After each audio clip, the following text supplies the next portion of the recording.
دینی معلومات۔ بسم اللہ الرحمن الرحیم۔ بعض دوستوں نے مجھ سے کہا کہ تبلیغی نصاب میں چینجنگ آ رہا ہے، کوئی جو ہے کہہ رہا ہے کہ فضائل اعمال پڑھو، کوئی کہہ رہا ہے کہ نہیں منتخب حدیث پڑھو، تو کیا کرنا چاہیے؟ انہوں نے کہا کہ آپ اپنی رائے ہمیں بتائیں۔ بہت سارے حضرات، تقریباً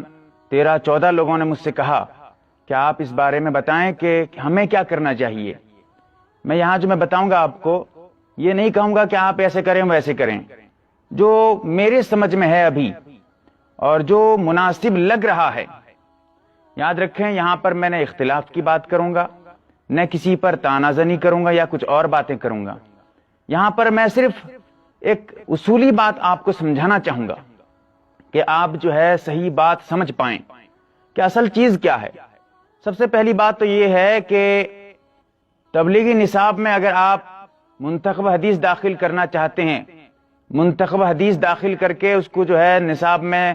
پڑھانا چاہتے ہیں، تبلیغ جماعت والے پڑھنا چاہتے ہیں، تو اس پہ پرابلم کیا ہے، کیا باتیں ہیں،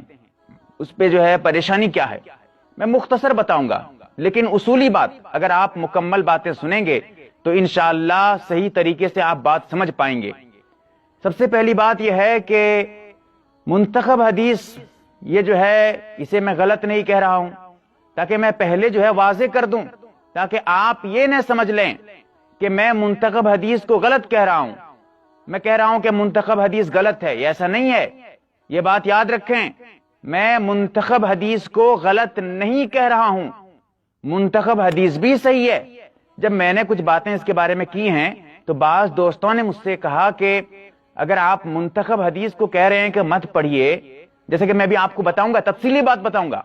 اور یقین رکھیں اگر غور و فکر سے سنیں گے تو پھر ضرور سمجھ جائیں گے کہ صحیح بات کیا ہے، جو ہے مطلب کہ آپ تک، مطلب آپ کو کیا پڑھنا چاہیے، تبلیغی جماعت والوں کو کون سی کتاب پڑھنی چاہیے، وہ آپ سمجھ پائیں گے۔ تو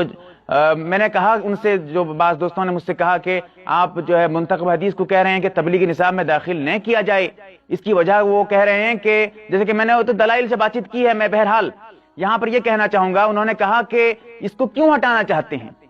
میں نے کہا کہ نہیں، یہ تو مناسب بات یہی ہے، دیکھیے میں آپ کے سامنے دلیل پیش کرتا ہوں، لیکن ان لوگوں نے پھر سے کہا کہ تو منتخب حدیث میں کیا غلط باتیں ہیں، آپ منتخب حدیث کو پڑھنے کے لیے کیوں منع کر رہے ہیں، کیا منتخب حدیث میں غلط باتیں ہیں، کیا منتخب حدیث معتبر کتاب نہیں ہے؟ میں نے مختصر الفاظ میں ان کا جواب دیا، میں نے کہا کہ اگر یہ بات ہے تو آج سے یہ کرو کہ تفسیر کی کتاب بھی نصاب میں داخل کر دو، تبلیغی نصاب میں بخاری بھی داخل کر دو، تبلیغی نصاب میں مسلم شریف بھی داخل کر دو، اور تبلیغی جماعت میں دوسری کتابیں جو نصاب میں اور داخل نہیں ہیں، معتبر کتابیں، حدیث کی شروحات ہیں، جیسا کہ معارف الحدیث لے لیجئے، منظور نعمانی نور اللہ مرقدہ صاحب کی کتاب ہے،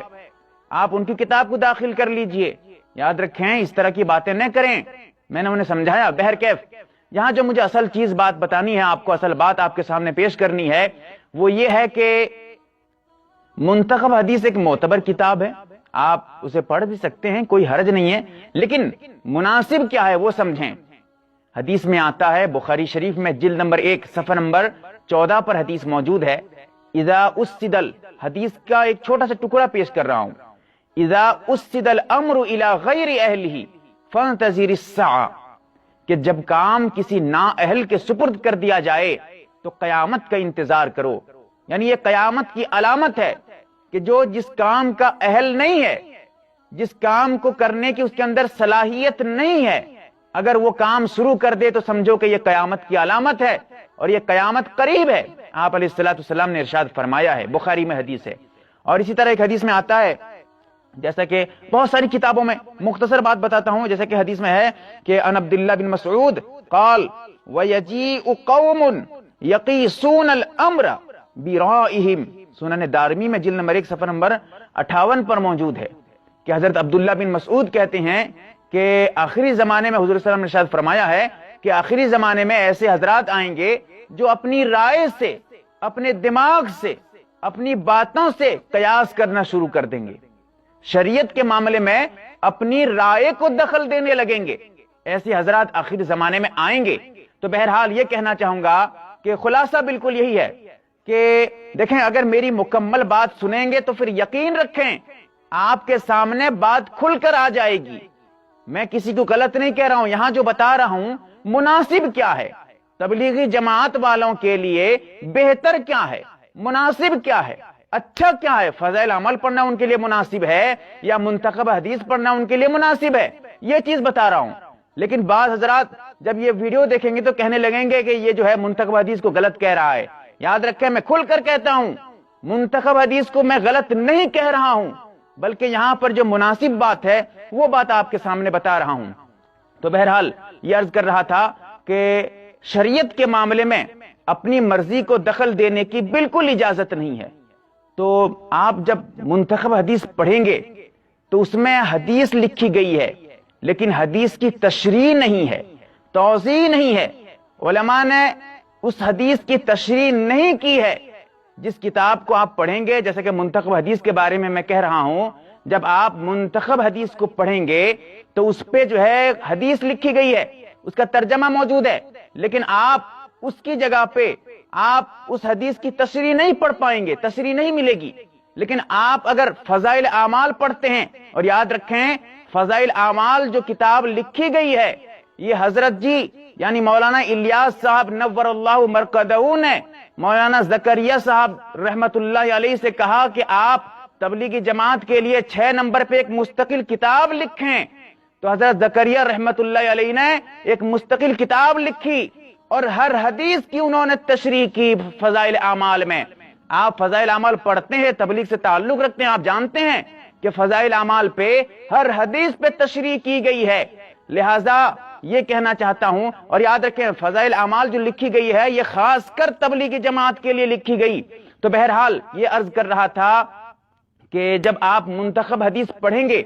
تو منتخب حدیث میں جب آپ حدیث پڑھیں گے تو اپنی رائے کو دخل دینے لگیں گے، اپنی باتیں کرنے لگیں گے، تو اب جس کی وجہ سے نقصان یہ ہوگا کہ جو حدیث آپ سمجھ نہیں پائیں گے اپنے دماغ دوڑائیں گے اس حدیث پہ، آپ اپنی دماغ پہ اور اپنی رائے کو حدیث میں دخل دینے لگیں گے۔ اسی لیے اگر آپ فضائل اعمال پڑھتے ہیں تو آپ کو اس پہ اپنی رائے کو دخل دینے کی اجازت اور ضرورت نہیں پڑے گی، کیونکہ ہر حدیث پہ تشریح موجود ہے۔ لیکن منتخب حدیث پہ ہر حدیث پہ تشریح نہیں ہے، بلکہ یہ کہنا چاہتا ہوں کہ صرف حدیث اور ترجمہ موجود ہے۔ جب آپ حدیث پڑھیں گے تو اپنے دماغ پہ زور ڈالیں گے اور خود بخود مسئلہ نکالنا شروع کر دیں گے۔ ایک مثال دیتا ہوں، جیسا کہ ایک حدیث موجود ہے کہ من ترک الصلاۃ فقد کفر، کہ جو جان بوجھ کر نماز چھوڑ دے وہ کافر ہو جاتا ہے۔ جب آپ حدیث پڑھیں گے تو اپنے دماغ پہ زور دیں گے، اور اگر کوئی جان بوجھ کر نماز چھوڑتا ہے تو آپ فتویٰ لگا دیں گے کہ وہ جو ہے کافر ہو گیا، حدیث ہے۔ تو یہ جو ہے اپنی رائے کو دخل لے رہے ہیں، بلکہ اس حدیث کا یہ معنی نہیں ہے،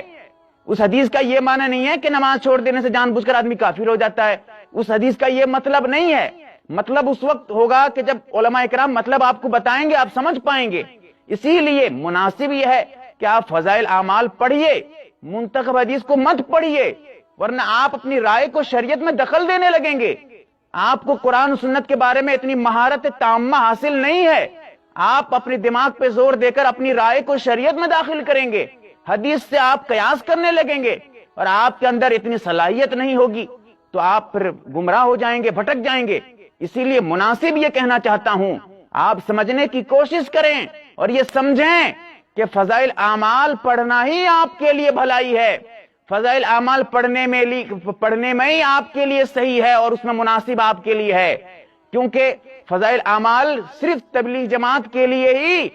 خاص کر کے تبلیغ جماعت کے لیے ہی لکھی گئی ہے، اور منتخب حدیث کو داخل کرنا فضائل اعمال کی اہمیت کو کم کر دینا ہو جائے گا۔ اور ایک چیز بتاتا ہوں آپ کو